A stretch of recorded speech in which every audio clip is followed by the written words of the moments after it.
नमस्कार दोस्तों, digital India take में आपका स्वागत है। दोस्तों, इस वीडियो में बात करने वाले हैं इलेक्ट्रॉनिक मैकेनिक के मॉक टेस्ट नंबर 19 के बारे में, जिसमें मैं आपके लिए इंपॉर्टेंट क्वेश्चंस लेकर आया हूं। तो लगाइए पूरे साइट को और साथ में आपके जितने नंबर बनते हैं प्लीज़ कमेंट बॉक्स में ज़रूर शेयर कीजिए। इसके साथ ही दोस्तों, इससे पहले के मॉक टेस्ट की वीडियो मैं प्रोवाइड करा चुका हूँ।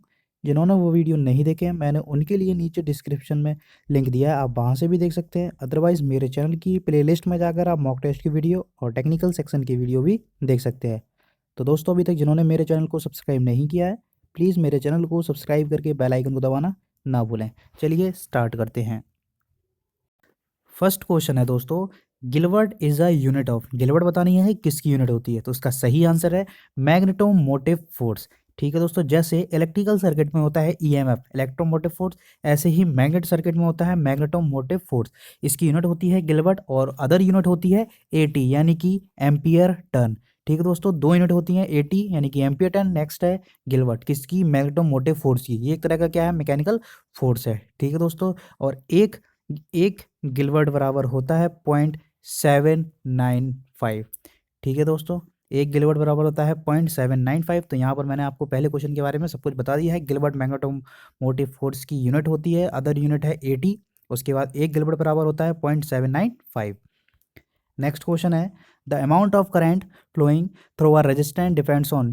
ठीक है दोस्तों, जब रेजिस्टेंस में जो करंट फ्लो होती है वो किस पे डिपेंड होती है, तो बी बराबर आई आर से समझ सकते हैं दोस्तों। जो करंट है, अप्लाइड वोल्टेज और ओमिक वैल्यू ऑफ रेजिस्टेंस, दोनों पे डिपेंड करती है। तो यहाँ पर आपका थर्ड वाला आंसर बिल्कुल सही होगा। उसके बाद नेक्स्ट क्वेश्चन है, in electrolysis process the mass of substance liberated deposit is directly proportional to. तो किसके डायरेक्टली प्रोपोर्शनल होता है, ये होता है करंट एंड टाइम के।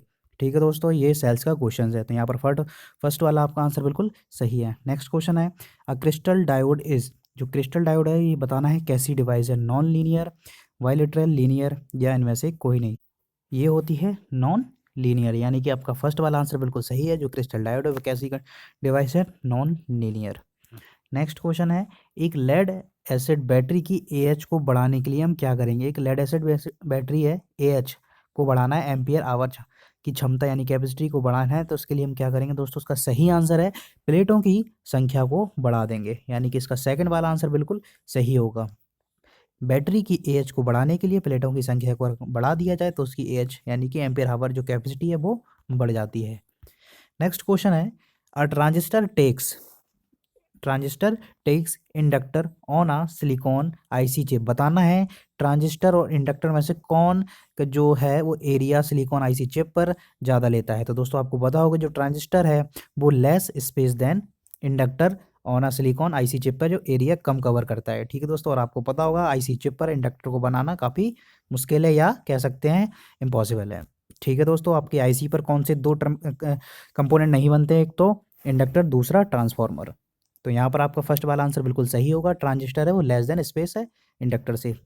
नेक्स्ट क्वेश्चन है, input offset current equal to the. जो ओपैम्प होता है उसमें होती है ये ऑफसेट करंट, ये किसके बराबर होती है दोस्तों, ये होता है different between two wise current के। ठीक है दोस्तों, different between two wise current के जो इनपुट ऑफसेट करंट होती है। तो यहाँ पर आपका फर्स्ट वाला आंसर बिल्कुल सही होगा। नेक्स्ट क्वेश्चन है, the frequency of rectified AC of full wave rectifier. Full wave rectifier की फ्रिक्वेंसी बतानी है, तो दोस्तों आपको पता होगा फुल वेव में क्या होता है, 2 टाइम्स ऑफ एफ एस। ठीक है, तो यहाँ पर यानी कि ट्वेज द सप्लाई फ्रिक्वेंसी, यानी कि सेकंड वाला आपका जो आंसर है बिल्कुल सही होगा। यदि यहाँ पर आपको पूछा होता हाफ वेव तो ओनली होती है एफ एस। ठीक है, फुल वेव के लिए 2 एफ एस।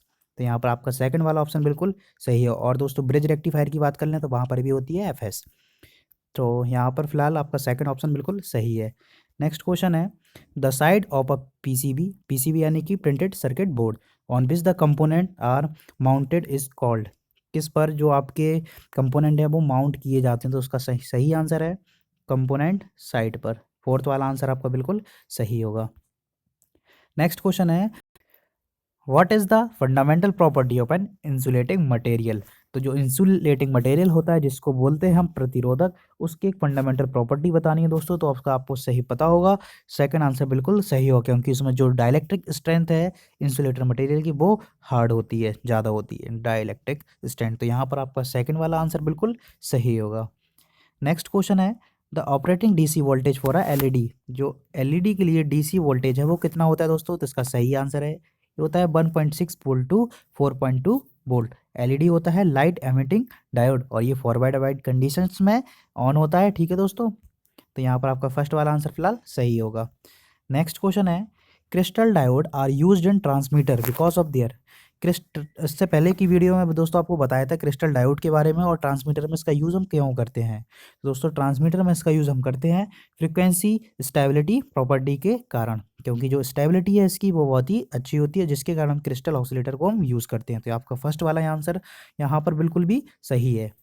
तो नेक्स्ट क्वेश्चन है, डायक इज़ा। तो डायक दोस्तों आपको बताना है डायक कैसी डिवाइस है। तो दोस्तों डायक जो होता है वो है PNP NP transistor with no base connection. ठीक है दोस्तों, डायक में आपके 2 टर्मिनल होते हैं। ठीक है, और डायक में कितनी लेयर होती हैं? 3 लेयर होती हैं। ठीक है, तो यहाँ पर आपका आंसर जो है सेकंड वाला बिल्कुल सही होगा। ट्रायक की बात की जाए तो ट्रायक में ये आपका 4 लेयर होती हैं। किसमें? आपके ट्रायक में। और दोस्तों ये डिवाइस कैसी होती है? बायलेटरल डिवाइस है। डायक कैसी है? बायलेटरल है, जबकि ट्रायक भी बायलेटरल है।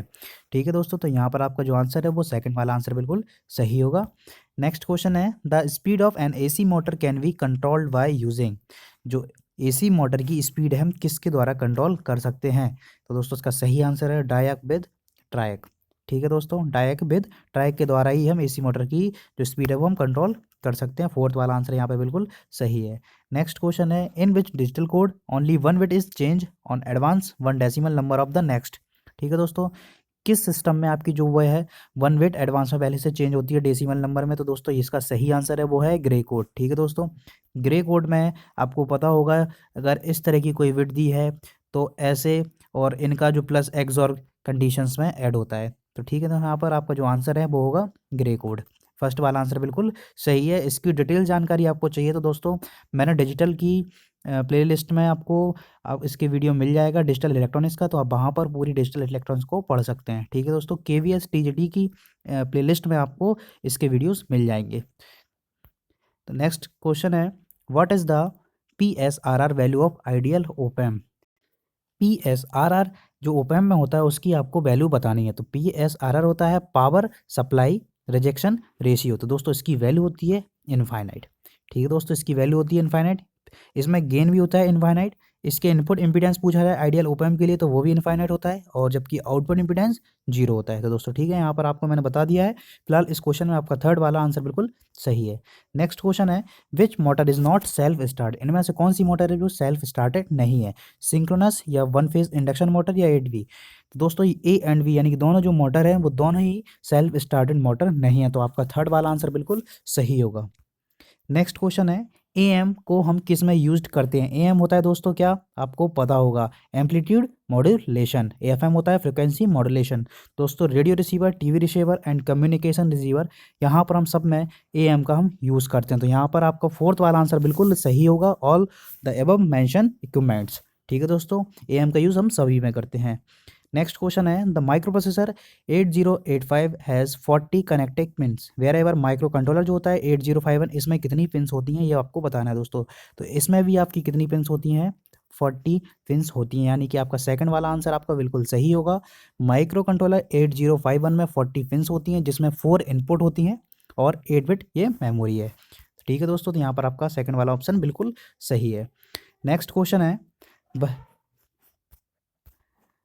कौन सा कोड है जिस पर एक पीवी पैनल यानी कि जो सोलर सेल्स वाले पैनल होते हैं उनको कहते हैं पीवी पैनल, क्षैतिज रूप से स्थापित होता है जो इसके उत्पादन को प्रभावित करता है? तो आपको उसका एंगल बताना है दोस्तों। आपको देखा होगा जो सोलर प्लेट्स होती हैं वो कुछ इस तरह से झुकी हुई होती हैं अपने अक्ष पर, कहीं भी आप देखेंगे इस तरह से कुछ एंगल पर झुकी हुई होती हैं, तो उसका एंगल आपको बताना है। तो दोस्तों वो होता है 30 से 45, यानी कि 30 डिग्री से 45 डिग्री के बीच आपका कोई भी ये एंगल होता है। ठीक है दोस्तों, यहाँ पर आपका सेकंड वाला ऑप्शन बिल्कुल सही है। ये क्वेश्चन बहुत ही इंपॉर्टेंट दोस्तों, एग्जाम में भी पूछा जा चुका है इस तरह के क्वेश्चंस को। तो यहाँ पर आप देख लीजिए अच्छे से, इसका जो सही आंसर है वो 30 डिग्री से 45 डिग्री में होता है। नेक्स्ट क्वेश्चन है, the full form of BLSI। BLSI का आपको फुल फॉर्म बताना है दोस्तों।